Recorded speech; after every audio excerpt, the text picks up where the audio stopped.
Midnight at the pump.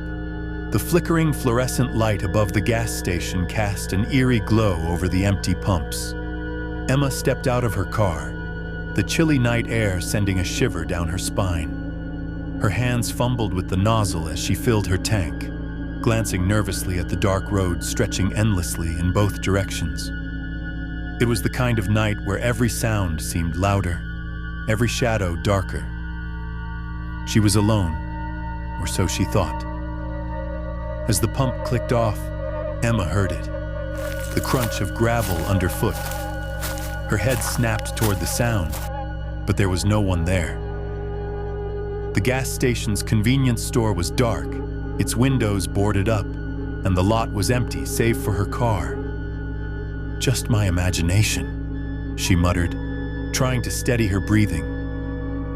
Emma replaced the nozzle and slid back into her car, locking the doors. As she reached for her keys, she froze. In the side mirror, she saw a figure, a man, standing at the edge of the lot, just outside the circle of light. Her pulse quickened. The man didn't move. He just stood there watching. Emma turned the ignition, but the car sputtered and died.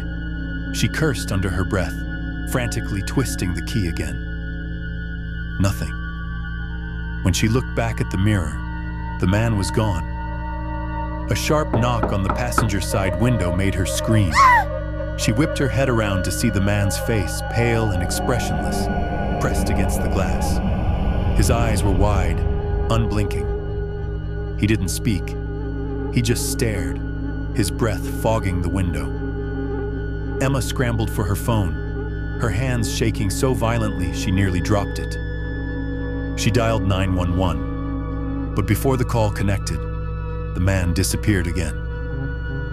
"Ma'am, what's your emergency?" The operator's voice crackled through the speaker.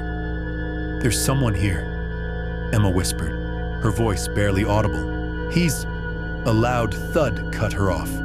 The hood of her car buckled as the man leapt onto it, his face inches from the windshield.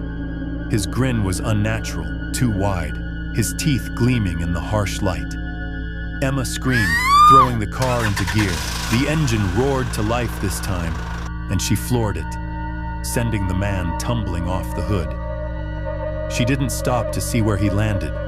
Her tires screeched as she tore out of the gas station and down the road, her heart hammering in her chest. It wasn't until she was miles away that she dared to glance in the rearview mirror. Relief washed over her when she saw nothing but the empty road behind her. But then, from the back seat, a voice whispered, "You forgot to lock all the doors."